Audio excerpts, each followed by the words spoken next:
Mainit na usapin ngayon sa politika matapos kumalat ang ulat na si ating Senate President Vicente Tito Sotto ay posibleng tuluyan ng makasuhan ngayong Lunes. Ayon sa mga lumalabas na impormasyon, may kaugnayan umano ito sa controversial na isyong kinasasangkutan niya kamakailan na umano'y kinagalit ng ilang matataas na personalidad sa simbahan ng Iglesia ni Cristo. Hindi pa malinaw kung anong eksaktong kaso ang ihahain, ngunit umaalingasaw ang balitang ito sa iba't ibang social media platform. Samantala, maring pumalag ang ilang kinatawan ng INC sa mga paratang at isyong ibinabato sa kanilang samahan.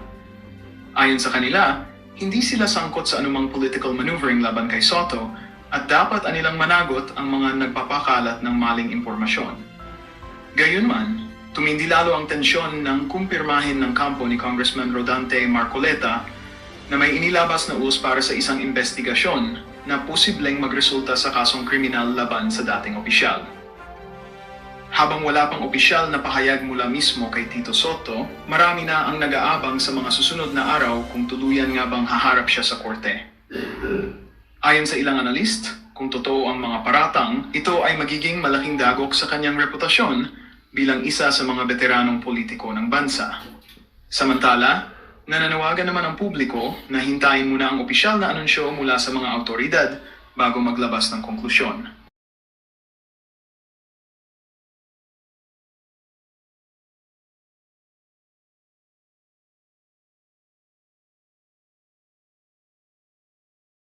Ang sinampahan si Singson. So yan ay utos ni Satanas. Utos siya ng mafia. So sinasabi dito, mga kababayan, na ang grupo ni Cordero, at sabi ko nga, yan ay konektado sa mafia ng gobyerno na si Marcos Jr. at si Satanas. Ang sinasabi dito, mga palangga, pinailan nila dahil si Singson sa ombudsman ng graft and corruption, plunder, dahil daw kumita ng 100 million pesos na overpriced purchase noong 2019 pa. Okay? Sinasabi nila na ang halaga daw nitong overpriced land purchase. Okay, may binili si Singson na property. Okay? Sabi dito sa kanilang eksena, bago pa man ang lupa daw ng Western Textile Mills Incorporated na binili ng 149 million, almost 150 million, 149,961 ay ang original daw talaga na halaga is only 49,987,000. So sinasabi nitong grupo na nag-file kay Singson na pinamumunuan ngayon nitong Attorney Cordero ng Warriors Team Narvacan, mga kababayan, ay talagang kumita si Singson ng 100 million according to her. Ngayon, mga palangga, panahon pa daw to ni GMA. Dahil bata daw siya ni GMA, Di ba sinabi naman talaga ni Singson na kung gusto lang niya humingi kay GMA noon, kahit ano hingiin niya. So, ayan ngayon na sinasabi dito na si Singson ay nga bata ni Gloria, kaya naman from 2019, that was 2019, na sinasabing nakabili siya ng lupa na supposedly is 49 million lang, naging 149 million. So ngayon, sinasabi na nagrereklamo sa kanya na naapektuhan daw yung pondo ng pamunuan o bayan ng Narvacan dahil daw sa transaksyon yon. Sinasabi nila nakasama sa reklamo ay yung mga Sangguniang Kabataan, municipal assessor at yung Western Textiles. Ngayon, talagang grabe, talagang resback ito, mga palangga. Sabi niya nga nagrereklamo, hindi lang yan. May isa pang kaso laban kay Singson kung saan sinasabi ng mga magsasaka at mangingisda na illegal niyang inangkin ang coastland sa Subic, Ilocos Sur na nagtayo ng Santorini-style rest house. Okay? So mga kababayan, ang sinasabi na ng grupo ng mga Satanas na hinihiling nila kay Boying Remulla sa ombudsman na panagutin si Singson at ikulong. Yun naman talaga ang gusto nilang gawin. Ikulong tayong lahat. Right? Ikulong si Inday Sara, ikulong si Marlica, ikulong ang lahat ng nagre-reklamo, mga kababayan.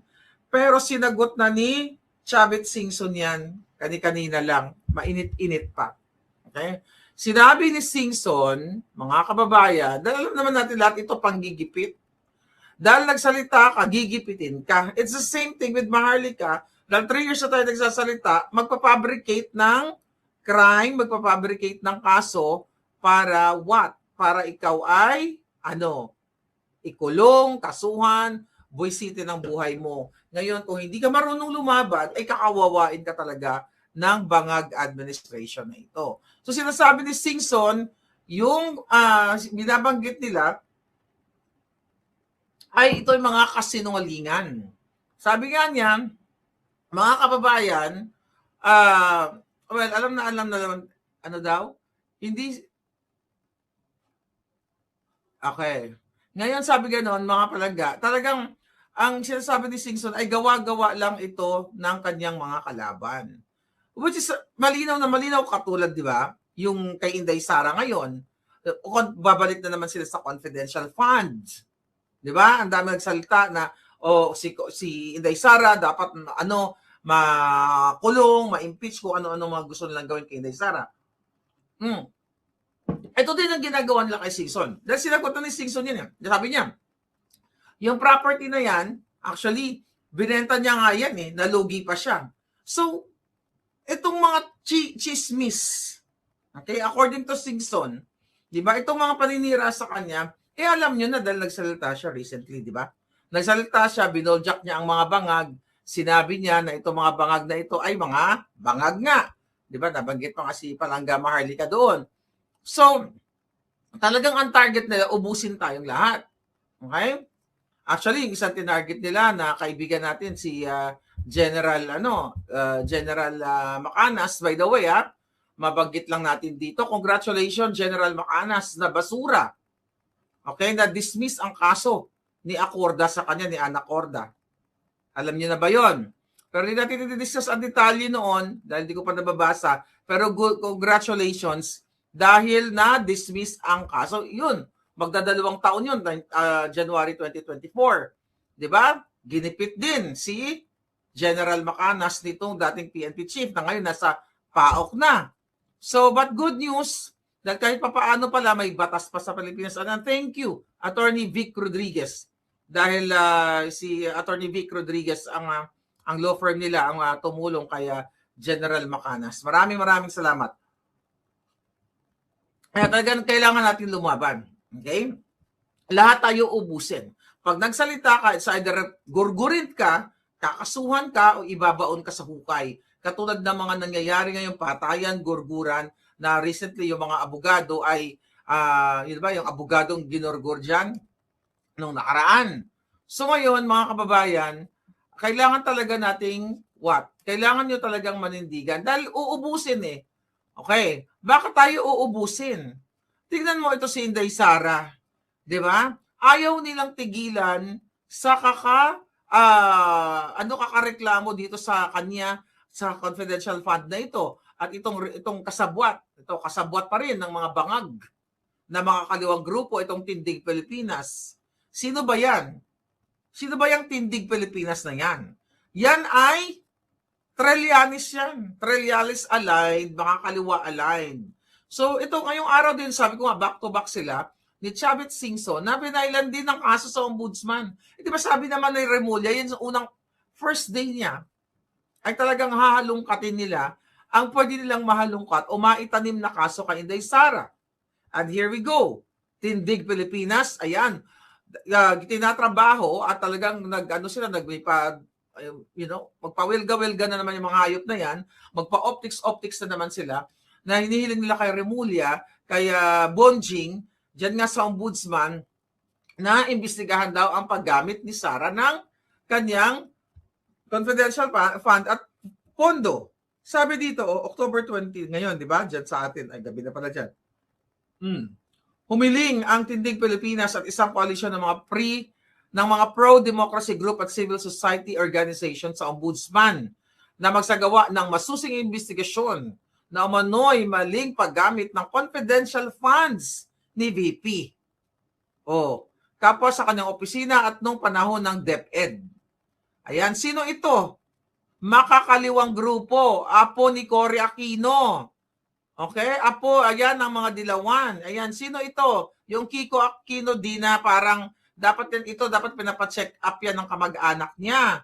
Baka bumigay yan dyan sa kalsada. Nakita nyo naman na may mga manifestation siya ng hindi normal na tao. 'Di ba? So ngayon, magkakasabwat ito. Nag-talk about betrayal of public trust and malversation, pero ayaw nilang ayaw nilang mag-ingay patungkol kay Marcos Jr.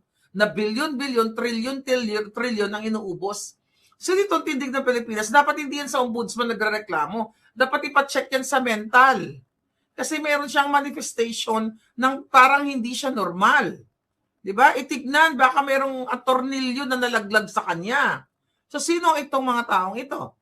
Kasi nga magkakasabwat na sila eh. Trillanes, Dilawan, makakaliwa. Then alam niyo naman na si Trillanes ay aso ni Bangag Jr. at ni Lisa Tanas na kung saan ginapang nila para si Pangulong Duterte ay ipagkanulo nila sa ICC. So ito yon mga kababayan. Talagang back-to-back ang pagigipit nila at pangbababoy nila sa inyo lahat. Imbis na pagkaabalahan nila, paano tulungan ang mga nasalanta ng bagyo, nasalanta ng lindol, 'di ba? Bibigyan lang ng, sabi ko nga, bibigyan na kayo ng isang latang sardinas, eto tigil na kayo. Kailan pa kayo? Sabi ko, kahit anong dasal ninyo sa Diyos. Okay? Kung hindi kayo gagawa hindi nyo gagawin na para patalsikin ang mga adik, wala talaga mangyayari. Kaya hanggang iyak na lang kayo, kahit umiyak kayo sa Diyos, tumulo ang dugo nyo sa Diyos, sasampalin lang kayo ng langit. Diba? Sasampalin kayo kung hindi kayo gagawa ng tama. Hindi kayo gagawa para ipagtanggol ninyo ang inyong bayan, mga kababayan, mga palangga. So imagine mo, alam naman natin na itong ginagawa nila graft and corruption, graft and corruption, plunder, chuchu, sinabi na natin sa inyo yan, nakaso-kaso dyan sa ombudsman, dahil yan naman talaga ang trabaho ni Boying Remulla. Ito'y pinag-usapan na nila to para kunwari maraming nagre-reklamo. Okay? Ngayon, mga palangga. Okay? Ngayon, mga kababayan. Okay, sinasabi dito ang koalisyon ng mga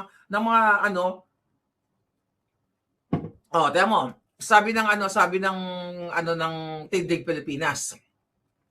Ang inakusa daw nila kay Sara, betrayal of public trust, malversation, graft and corruption, tapos dinagdag pa dito, dinagdag pa ng mga makakaliwang grupo, mga ano tawag dito, kakamping, kakampuet, kakambaho, lahat na lang, di ba? At yung daw na pag-amin ni Inday Sara na gugurgurin si Marcos Jr. at si Lisa Tanas at si Martin Romualdez. O, di ba? High crimes daw ito. So imagine ninyo, yung mga jutang ginimis na yan. Nakita nyo na kung ano talaga ang pinaglalaban ng mga dilawang mga buwaka ng inang ito. So yan, mga Aquino, kasi si Lisa Tanas, di ba? Sila, Lisa Tanas, sandaan ninyo, ay magkasabwat. Nandiyan lang yan who's that? I forgot yung kanyang kasabwat dito sa law firm niya. Sino yung kasabwat yung law firm ni yung law firm partner ni Lisa Tanas na dating executive secretary ni Noynoy, 'di ba? So yaan. Ito, 'di ba? Etong si Ochoa, thank you, Mabs. Thank you, Mabs of Kyoto. Si Ochoa, remember yung connect? Si Ochoa, executive secretary ni Noynoy. Okay? Si Ochoa ang nagligtas kay Marcos Jr. kung bakit hindi siya na-raid doon sa bahay ni Maricel Soriano noong gabi ng March 12, na kung saan si Agent Morales sana ang magre-raid. Di ba? Kaso pinakiusapan, tinrabaho ni Ochoa based sa testimonya ni Agent Morales na wag munang i-raid si Bangag Jr. Di ba? Kasi nga, wag talagang i-raid. So itong di na to, di ba, Aquino? So hindi na talaga natin sila kakampi dahil pinagtatanggol na ngayon. Imagine mo, kunwari, sigaw-sigaw sila dati. Sigaw-sigaw sila dati na ang Marcos magnanakaw. 'Di ba? ang Marcos magnanakaw ngayon. Pinagtatanggol. Kaya ayaw nilang banggitin si Tambaloslo, si Bangag Jr., di ba, si Lisa Tanas sa pagnanakaw na trilyon-trilyon. Dito sila magtututok kay Singson, okay? Lalo na kay Inday Sara kasi sa 2028 nga hindi talaga sila mananalo, mga kababayan. Hindi sila mananalo. So ngayon, ang rest back nila ngayon, madami para panipaniwala, marami, itong grupo na to magreklamo kayo laban kay Sara, kaya itong group na to laban kay Sara. So tingnan mo, itong mga buwaka ng inang mga apo ng mga traidor, katulad ng mga Aquino na nagkandamatay na. Mamamatay din kayo, aaratayin din kayo, katulad ng naranasan ng mga ninuno ninyo. Kaya si Bangag, aaratayin din yan. Kahit sinasabi ko sa inyo na nasa tao ang gawa, nasa Diyos ang awa, pagdating sa paninindigan nyo ngayon, kailangan nyo manindigan.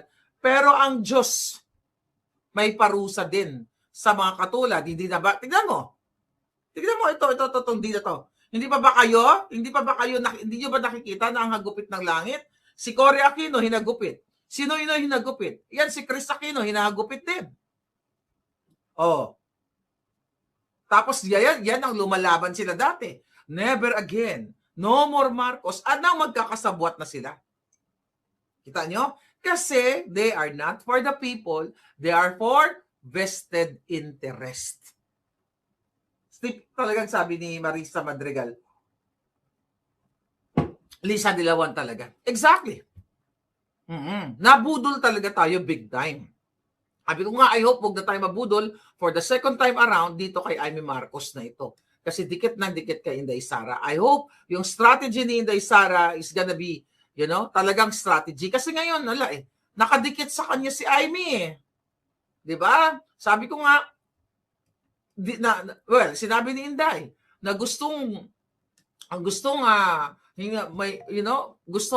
manatili nitong mga bangag na ito ng Marcos dyan sa palasyo na yan. Kaya nga, di ba, ang target talaga nila ay sirain si Sara Duterte. So imagine mo yan, itong grupo na to, Tindig-Tindig Pilipinas. Aaratayin talaga sila. Na-enjoy ba ni Noynoy ang buhay niya? Well, nandun siya, na-enjoy niya. Pero too young to die. Even si Cory Aquino. Even si Chris Aquino. Di ba? Butot balat na. Ganyan din ang mangyayari kay Satanas, sa lahat ng pamilya, mamalasin, di ba? At hindi nila ma-enjoy ang ninakaw nilang pera. Alam mo, hindi naman masaya yung mga buwaka ng inang yan. Kaya nga nagsisingot, nagpupulburon, nag-aalak na nag-aalak. Kasi alam nila na bawat hibla, bawat butil ay ninanakaw nila sa kaban ng bayan.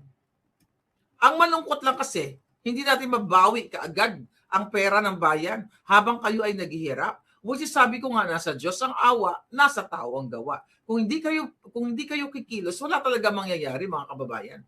Walang mangyayari at hindi talaga kayo, okay?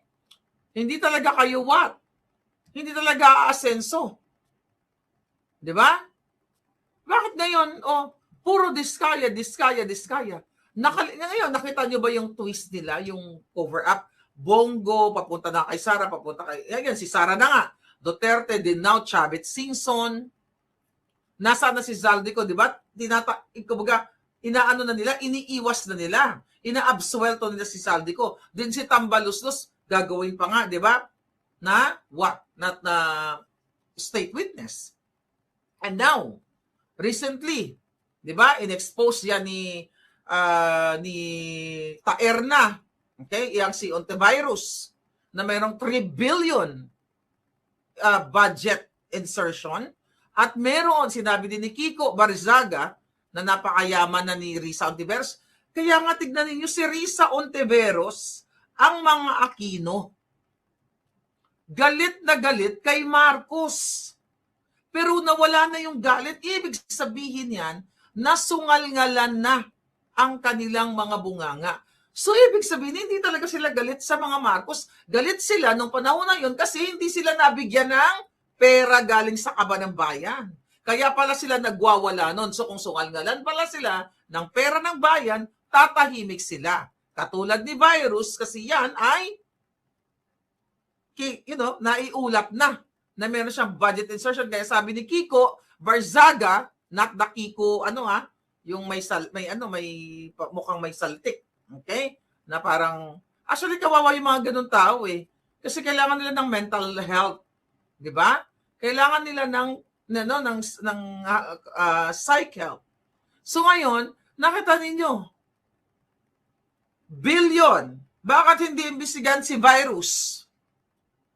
If you compare yung numbers, yung sinasabi yan kay Day Sara, 125 million, di ba? 125 million, 600 million. You compare that to 3 billion ni Ontivirus. You compare that sa isang delivery lang ni Guteza na 1 billion kay Tambaloslos.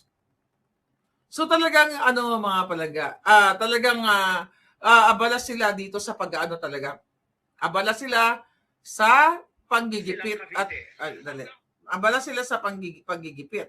So ngayon, kayo naman, dahil ang dahilan nyo, wala nga kaming pagkain eh. Wala nga kaming pera, wala nga kaming pamasahe. Paano kami makikipaglaban, Maharlika? Dinulitin ko. Kung ganyan ang inyong mentality, paano kayo makikipaglaban? Buhay nyo yan.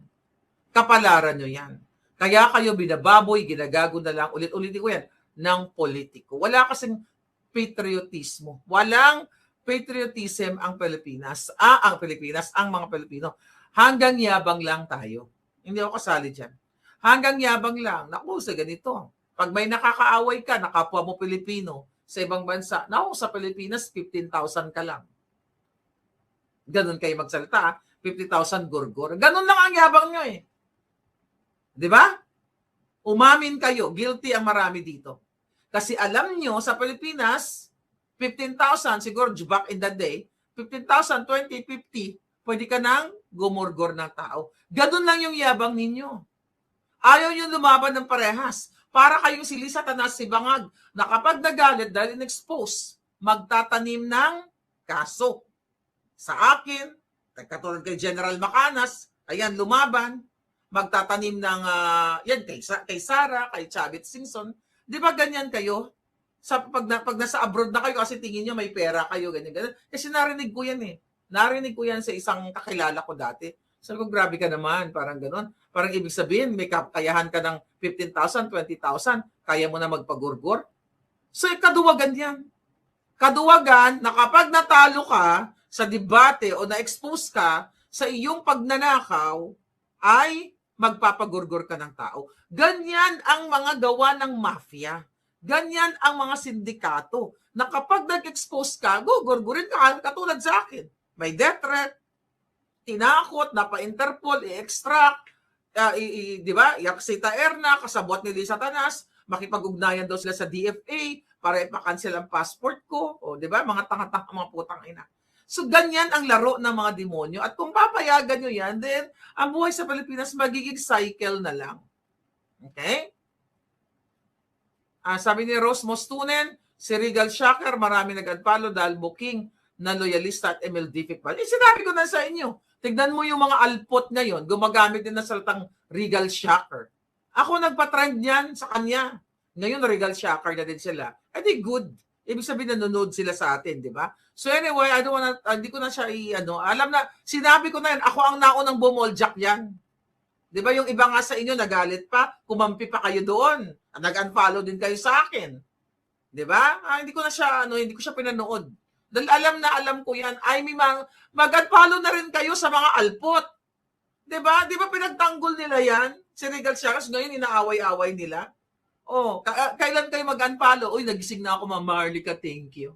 Ganyan naman kayo eh. Di ba? Hindi kayo, hindi nyo ginagamit yung inyong critical thinking na tinatawag. Hindi nyo ginagamit yung sense ninyo, mga senses ninyo. Di ba? Ang mga neurons ninyo. Sinabi ko na yan sa inyo. Nung binoljak ng mga alpot, ng Regal Shocker na yan, si Hanilet. Natawa yung mga alpot. Di ba? Nung binoljak ko si Regal Shocker, nagalit ang iba sa inyo. Nag-unfollow nga kayo eh. nagkampi-kampi kayo sa mga alpot. O ngayon, nagkamali ba si Maharlika? Ako ang unang nagsabi sa inyo yan. Tao yan ng mga Marcos. 'Di ba?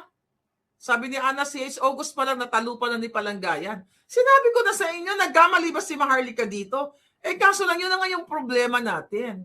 Hindi ko alam. Hindi kayo nagigising. Masyado kayong, yung fanatic sa mga tao, di ba?